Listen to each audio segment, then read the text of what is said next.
Hello les petits loups, bienvenue, welcome une fois de plus dans l'atelier de Taskiller 85. J'espère qu'aujourd'hui tout le monde va bien. Si ça va pas bien, attendez un peu pour regarder la vidéo. Moi j'aime bien que vous soyez en forme pour regarder mes vidéos. Je vais vous parler aujourd'hui d'un Upsan, notre premier Upsan. Peut-être pas le dernier certainement parce que j'ai bien aimé. Petit Upsan, bien sympa. Le Upsan H111C. Voilà, petit joujou. Tout léger, ça fait partie de la gamme des nanodrones. La télécommande est presque plus petite que l'engin en lui-même, mais on y arrive parfaitement. Alors après, vous pouvez avoir le même engin que ça. Ça c'est l'engin de base avec la petite caméra qui fonctionne super bien en 720p. Donc pas de retour sur celui-ci, c'est juste de la caméra pour filmer ce que vous faites. Donc d'une conception super costaud, on a du carbone, on a du plastique résistant assez souple.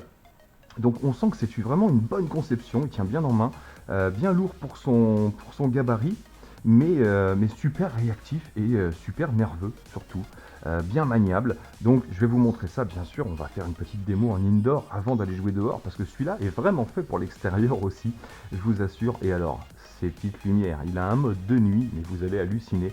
Je trouve l'idée des diodes sur les hélices, là, enfin dirigées vers les hélices, magnifique. Ça vous fait des hélices de couleur la nuit, c'est extraordinaire. Donc de quoi se compose ce petit pack? Bah écoutez, petite boîte toute simple, donc le modèle normal, celui que je vous montre aujourd'hui, donc pas de retour FPV, sinon sur le modèle FPV qui vaut 80 € je crois, et si je dis pas de bêtises, vous avez la même télécommande que pour les gros Upsan avec l'écran de retour incrusté dedans, très sympa aussi, à mon avis très sympa. Donc pas de maintien d'altitude pour celui-ci. Les autres modèles, je crois qu'il y a un maintien d'altitude sur le mode FPV, il me semble, sur le... je ne suis pas sûr. Donc, petite notice avec, en anglais, donc bien détaillé, bien fourni, les commandes sont bien expliquées. Et on a également un petit chargeur USB à connecter directement sur l'appareil. Là aussi, c'est un engin qui a une batterie incorporée, donc facile à déclipser. Donc simplement deux petites vis ici, et ensuite c'est une série de clips pour pouvoir démonter le carénage. Voilà, donc on pourra par la suite changer la batterie, bien sûr. Donc pour ceux qui n'aiment pas les batteries incorporées, hein, sachez que dans les tout petits engins, c'est pas toujours évident d'ajouter une fiche avec une connectique, vous voyez bien, c'est pas toujours facile. Mais bon, c'est un détail. Nous avons sur cet engin-là un petit bouton de mise en route très intelligent. Ça fait vraiment qualité quand on l'utilise. C'est pas juste une connexion avec un bip bip.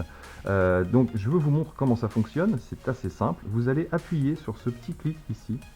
Vous voyez, si vous appuyez un petit coup, il ne se passe rien. Il va falloir maintenir ce bouton. Donc j'appuie dessus derrière. Tac, et je maintiens appuyé. Et voilà, on a les 4 diodes qui s'allument les unes après les autres. Donc comme je vous ai dit, les petites diodes, vous voyez, par en dessous, vous allez juste voir les diodes qui éclairent les hélices. C'est absolument génial. Et par-dessus, par contre, qu'est-ce que c'est propre. Donc très facile à repérer dès que c'est un petit peu la pénombre. On va prendre tout de suite le contrôle, tac, pour pouvoir vous expliquer. Donc comme je vous ai dit, vers le haut, vers le bas, tranquillement, pour prendre la connexion. Ça y est, nous avons la connexion. Et je vais vous montrer tout de suite les hélices. Regardez, regardez d'en dessous. Vous voyez ce que je veux vous dire? Bien sûr, les 4 tournent en même temps puisque je suis de travers. Je ne sais pas si vous le verrez bien sur la caméra, mais il y a des hélices bleues et des hélices rouges en fait. C'est assez fun. Donc voilà, ce petit engin connecté. Je vais l'éteindre juste, comme ça il me restait un petit peu de batterie pour la démonstration.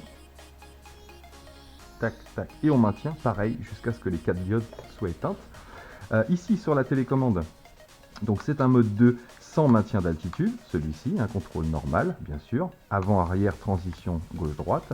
Là, nous avons le trim à droite et gauche sur des petites pressions, parce que ce bouton-là, si vous le maintenez, va aussi permettre de lancer la vidéo. Et vous allez avoir un clignotement particulier pour la vidéo. Je vous montrerai ça, il y a 2 hélices qui clignotent en fait, enfin 2 diodes. Sur ce bouton, sur ce stick là, vous allez pouvoir prendre les photos, et ça, je trouve ça génial, parce qu'il faut maintenir appuyé pour prendre la photo. Et sur beaucoup d'appareils, il y a un autre bouton qui sert à prendre des photos, mais si vous avez essayé de prendre des photos, vous savez que vous allez être, à part avec un appareil bien sûr qui a un GPS qui va se stabiliser bien propre, si vous êtes en extérieur, vous aurez forcément un petit peu de drift.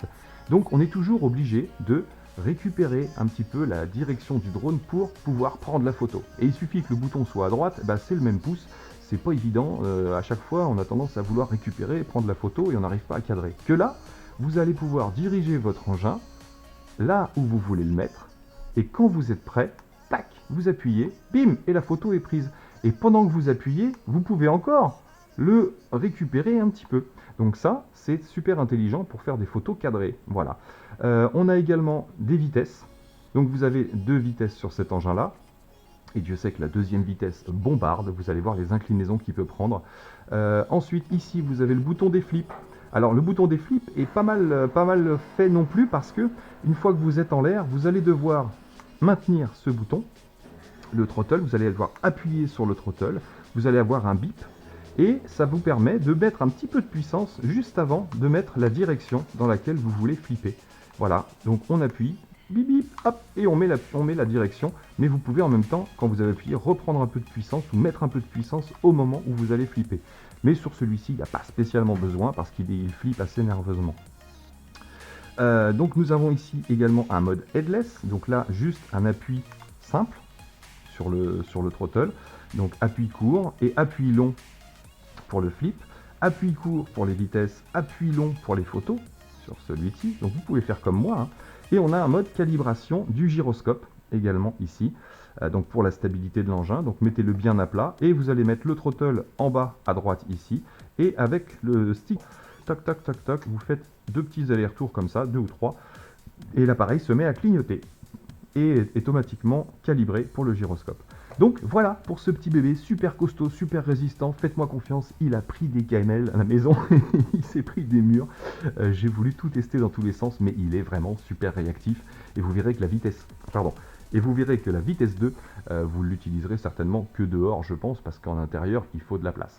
Allez, je repousse un petit peu comme d'habitude, et puis je vous montre vite fait ce qu'il a dans le ventre. Alors, comme je vous ai dit, on maintient appuyé le bouton du dessous. Tac, tac, tac, tac. Les 4 lumières sont allumées. Je vais le mettre dans le bon sens ici pour décoller. Et je me mets en face, comme d'habitude, pour pouvoir vous montrer ça. Alors, c'est parti. J'allume la télécommande. Haut, bas. Et nous avons le contrôle. Alors, une petite calibration. On pousse à droite. Tac, tac, tac, tac. Voilà. Et voilà, il est calibré. Allez, c'est parti. Donc là, à partir du moment où vous êtes calibré, voilà les transitions. Droite-gauche, je vais essayer de rester dans le cadre. Voici la rotation. Donc rotation très stable également. Il est très très doux pour pouvoir jouer tranquillement, se poser où on veut. Vous voyez, on va faire 250 points vite fait. Tac, oh, raté. On va passer tout de suite en vitesse 2. Tac, petit maintien. Donc voilà la rotation du mode 2. Et voilà les inclinaisons surtout du mode 2. Comme je vous disais, c'est vraiment un engin super nerveux. Voilà, mais super maniable également. Alors on a un mode headless. Donc un appui court sur le stick de gauche. Vous voyez que les 2 petites lumières bleues clignotent. Et on va lancer tout de suite un enregistrement. On va faire une photo d'abord. On va faire une photo de l'écran là. Alors comme je vous disais, on appuie sur le stick de droite et on maintient le cadre. Tac! Et voilà, j'ai dû prendre une photo de la télé, pas trop mal cadrée. Maintenant, on va lancer une vidéo. Je maintiens appuyé. Donc comme ça, vous vous serez rendu compte un petit peu de la qualité de la caméra. Vous voyez, il n'y a pas de jello, c'est assez propre pour un tout petit engin. Hop, le mode FPV, vous pourrez sans problème piloter, hop là, et faire des petites acrobaties. Tac, on va stopper la vidéo tout de suite. Je maintiens appuyé. Tac, voilà, on est en mode normal. Alors ensuite, on va se mettre en mode headless. Donc pour ça, hop, je vais le recalibrer. Je ne sais pas si j'étais bien calibré pour le mode headless. Je l'oriente bien droit. À droite, tac, tac, tac. Et voilà. Il est calibré. On va tout de suite appuyer sur le mode headless. Pic. Et on a les 2 petites diodes bleues qui clignotent à l'avant. Voilà. Donc là, on peut partir en rotation. Et on est en mode headless. Marche avant, marche arrière. Très très propre. À gauche, à droite. Voilà pour le mode headless. Tac, on va se remettre en position normale, ici. Je quitte le mode headless. Tac. Voilà, on a récupéré notre mode normal. Hop.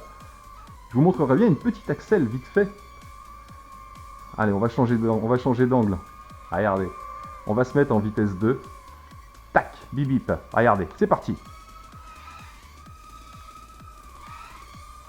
Vous avez vu la vitesse de cet engin? C'est impressionnant. C'est pour ça que je vous disais, en indoor, vous allez avoir du mal à être en vitesse 2. Il est caché. Ah, je récupère. Alors, il récupère très bien aussi lors de chute. C'est le genre d'appareil avec lequel on peut faire des loopings en manuel sans problème. Hop là. Alors, petit détail sur celui-ci. Les hélices, exceptionnellement, sont montées à l'envers. Les moteurs tournent dans un autre sens par rapport à l'habitude qu'on a. Donc, vous ferez attention si jamais vous modifiez, vous changez une hélice. Allez, c'est parti. Vitesse 1. Donc vitesse 1, on va peut-être être un peu court parce qu'on a un petit vent aujourd'hui. Hop, je ne bouge plus, vous voyez, le vent fait droite-gauche. Mais même en vitesse 1, on arrive à contrer le vent.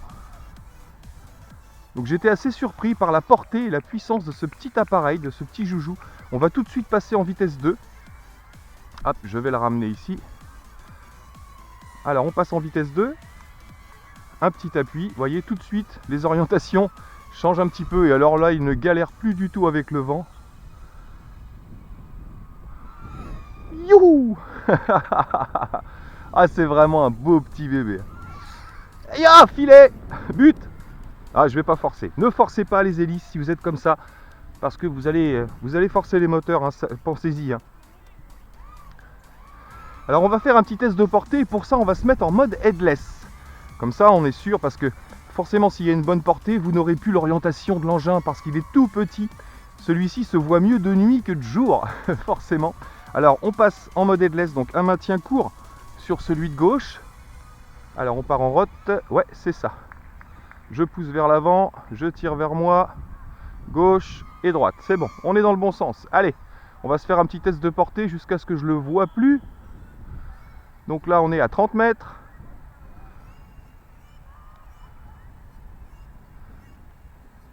Là, on a une cinquantaine de mètres. On a atteint la moitié du terrain de foot. Et là, je commence à perdre un petit peu la réception. Hop, je repousse et je le ramène. Ya, il revient vachement vite.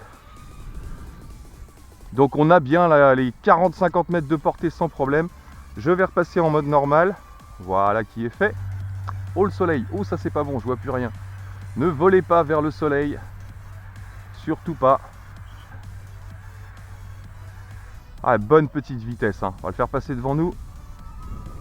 Oh là là, il marche vraiment bien pour un nano, hein. Franchement, pour ceux qui veulent se mettre au FPV, vous avez le même, hein, le même que ça, avec le retour FPV en 5.8.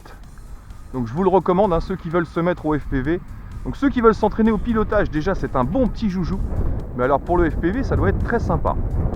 Surtout pour du FPV d'intérieur. Alors, le vent se renforce. Là, on a un vent de face qui est terrible. Regardez, je lâche tout. Wow! Mais il y va sans problème. Alors, petit loops, on a dit. Donc, on maintient celui de gauche. Et on enquille le looping. Waouh, c'est dur de tenir. On maintient celui de gauche. Et vers l'avant. Alors, on peut les faire en mouvement. C'est l'avantage d'avoir ce bouton-là. On va essayer de se faire un passage devant nous. On va se mettre dans ce sens-là. Oh là là, je suis passé devant le soleil, ça y est, je vois plus rien. C'est vraiment traître. Hein. Alors, on va se faire un petit passage gauche-droite devant nous. On va essayer. Ah là, c'est parti. Je maintiens appuyé. Et là, hop là! Vous voyez, vous pouvez faire des petits loops en mouvement avec celui-ci. Vraiment beau petit joujou, impressionnant. Yep les amis, bah écoutez, je sais pas ce que vous en pensez, mais alors c'est une vraie petite bombe ce truc. En vitesse 2, il demande vraiment de la souplesse. Ça demanderait presque une plus grosse télécommande tellement il est rapide et nerveux et réactif. Super petit joujou de chez Upsan. Franchement, je suis très content d'avoir découvert Upsan. Et alors ces lumières qui éclairent les rotors, moi je trouve que c'est une idée formidable. Sur tous les drones, ça devrait être ça pratiquement. Allez, là-dessus, il ne me reste plus qu'à vous dire, faites-vous une idée. Marquez-moi dans les coms si ça vous a plu ou pas. Et puis j'attends vos remarques, hein, pareil sur les vidéos. Si vous avez des remarques à me faire, n'hésitez pas, je suis open, vous le savez. Donc écoutez, à bientôt dans mes vidéos. Allez, ciao ciao.